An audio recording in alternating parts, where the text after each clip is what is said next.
Y aquí es donde yo abro una pregunta que me gustaría que se quedara en la mente de todos. Si el día de mañana o si nos hubiera tocado gripe aviar en este país o ébola o una enfermedad que fuera más mortal, si creen que realmente nuestro sistema de salud hubiera sido capaz para salvarnos a nosotros y salvar al mundo, como se mencionó muchas veces. Y mi respuesta honestamente es que si hubiera sido el caso, no creo. Millones de mexicanos hubiéramos fallecido. Sería una historia totalmente distinta. Sí, hay un tema ahí, digo, finalmente se tomaron medidas de aislamiento social impresionantes que pasmaron a la sociedad, pero nunca encontramos una respuesta muy clara de cómo, cuándo y en qué condiciones estaban sucediendo, no solamente los decesos. Me gustaría que nos contaras, hay un par de relatos, todos los relatos, todas las historias. Me gustaría platicarte uno que me llegó. Déjame nada más preguntarte uno, porque de verdad me conmueve. Tú narras aquí la historia de Tomás Llorente, ¿no? Esa la que iba a ver. Y Tomás es un niño que era la expectativa de su familia, humilde, al que de pronto de leerte que se conmueve uno y se quiebra la voz, pero todavía de no hacerlo, porque yo creo que como madre nunca me hubiera gustado que en el hospital me dijera la enfermera, no hay nada, váyase de lado, y la siguiera viendo comer y hacer sus cosas, y en un segundo después me dijeran que tendrían que operar a mi hijo para quitarle la pleura, y además que me tendría que salir a buscar la medicina para que no se me muriera, estando en el hospital general, que es el más importante del sistema de salud del país, y regresar simplemente para que me entregaran la necropsia, ¿no? ¿Cómo encontraste esta historia? ¿Qué representa? Tomás es un niño que no llegó a cumplir 2 años, un sueño de Tomás, su padre, y de Nancy, su madre, que se rompió, porque realmente no van a saber cuál iba a ser la primera palabra que iba a decir el niño. Al pequeño y me gustaría retomar un poema de José Emilio Pacheco. Cuando los visito en su casa encuentro puros cochecitos Hot Wheels, y uno de ellos le pregunto cuál era el favorito de Tomás, y me muestran 2 cochecitos rojos de Rayo McQueen, el personaje de la película de Disney. Y yo veo como el papá lo toma y le empieza a temblar la mano, y me comenta es que si mi hijo no me lo hubieran quitado por negligencia médica, hubiera sido el mejor ingeniero mecánico. Y dice, México perdió una gran oportunidad con mi hijo, y además yo no voy a poder saber qué deporte le hubiera gustado a mi hijo, o llevarlo al parque, o llevarlo aquí, y la mamá jamás le voy a poder enseñar a hacer las tareas, o a contar, o a conocerlo. Quiero que lo que nos dices es muestra de la parálisis que nos ha tenido, que nos ha llevado el que tú dices, la falta de capacidad de asombro, este grito ahogado que tenemos como sociedad, pero que difícilmente organizamos, ¿no? Para reclamar y para exigir todos los días el cumplimiento de las obligaciones que tienen los gobiernos y los estados, ¿no? Y no me refiero solamente al jefe del Ejecutivo, a los gobiernos estatales y municipales, sino a todos los órdenes de gobierno y a todas las estructuras de gobierno, también a los legisladores y al propio Poder Judicial. ¿Cómo lograr desparalizar al país después de leer Queremos hablar, las voces de la influenza? La mejor manera, y como te comentaba, es salir de esa crisis social, la de valores que tenemos, en el grado en que nosotros como mexicanos nos demos cuenta que esa situación nos puede pasar a nosotros, y sobre todo que existen en México 50 millones de personas en pobreza, que calcula el Banco Mundial que en los próximos años se van a sumar otras 5, y que tenemos 20 en extrema.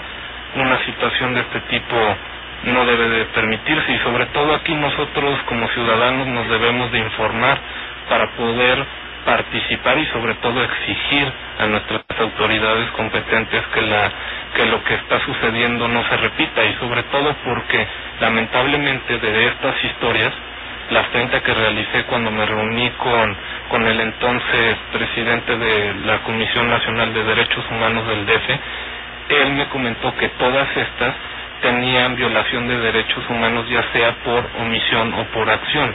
Entonces quiere decir que de historias aleatorias que yo tomé, todas tuvieron algo que estuvo mal por parte de la autoridad. Entonces, si el sistema de salud, claro. Sí, y si esto lo pasamos a los millones de personas que pueden enfermarse no únicamente de esto, sino de cualquier otro padecimiento, es lo que nos debería de llevar a cambiar nuestra manera de ver, porque actualmente se habla de 600 personas que lamentablemente han fallecido a causa de la influenza. En el rebrote, ¿no? No, a causa en general, y cerca de 60,000 contagiados desde que inició. Pero las cifras son irrelevantes, primero porque las muestras se toman de manera aleatoria y si no se realiza bien la prueba y en un cierto periodo, el resultado no va a ser positivo. Entonces realmente las cifras no importan, lo que importa es saber que por lo menos de cada uno de esos números, porque así los manejan, no los deberíamos nosotros como ciudadanos de manejar así. Hay un sueño y una esperanza que se rompió, y sobre todo porque inclusive pasaron los meses y actualmente hay mucha desinformación.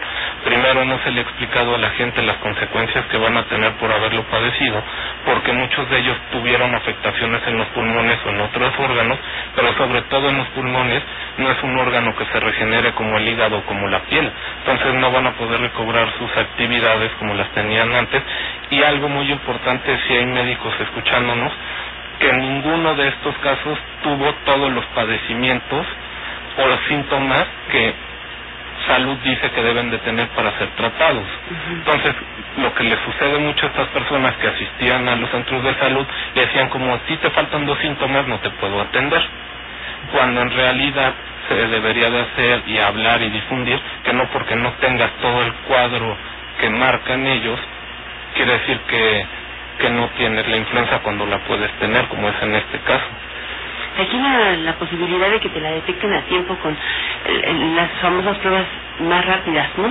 Solo que de repente se soltaron pruebas rápidas de esas que te ponen hasta mantas en cliniquitas y clinicotas y carecen de toda la especificación médica, entonces también viene el abuso privado, ¿no? No, y también hay que... Es un tema bien grave. Y la autoridad debe ser honesta con el ciudadano, porque no todas las pruebas rápidas tienen un 100% de efectividad. Entonces, a ti te pueden hacer una prueba rápida y no porque salga negativo quiere decir que no la tienes. Tienen un margen de error muy fuerte. Claro. Y bueno, yo solamente, Rogelio, quería comentar que invitar a todos que lo lean, porque las ganancias de este libro las van a enviar al Centro de Investigación Científica de la UNAM. Es un granito de arena y creo que vale la pena porque nos hace falta mucho. Y el Centro de Investigación Científica se está dedicando específicamente a investigar este tema también, y muchos de salud, ¿no? Y muchos temas que a todos como mexicanos nos afecta, y también decirles que el libro se encuentra de venta exclusiva en Sanborns porque los demás distribuidores no quisieron unirse a este esfuerzo y querían cobrar porcentajes muy altos. Para esto quiero decir que los recursos que se utilizaron para esto son dinero muy especial para mí, el cual proviene de las regalías de mis últimos 2 libros y del Premio Nacional de Periodismo que obtuve. Tuve que hacerlo de esta manera porque tampoco ninguna editorial a las cuales querían publicar el libro estuvieron dispuestas a donar el total o por lo menos un porcentaje. Entonces realmente tuve que hacer esto de manera propia y Sanborns tuvo que apoyar en la parte de la distribución. ¿No? Súper buena gente y sobre todo consciente de la situación y de que esto puede generar un cambio en México, y realmente la respuesta de este y de todas las demás crisis está en que los mexicanos salgamos de esa falta de indignación y sobre todo que participemos y exijamos que las cosas cambien y que ningún mexicano pierda la vida en nuestro territorio o cualquier otra persona. Pues amigos, ustedes han escuchado al periodista, ahora voy a subrayarlo así, Rogelio Cárdenas Testandía, y además se sabe que tiene mucho que decir cuando le digo el periodista.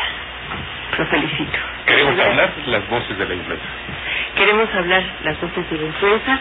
Y ustedes lo pueden escuchar, como dijo, está en Sanborns, y no hay editorial, ¿verdad? No.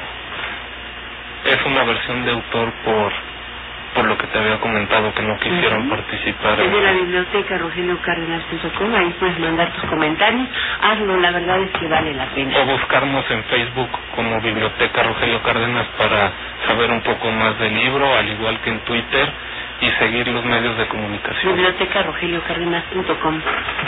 Papá o hijo. Abuelo, papá o hijo.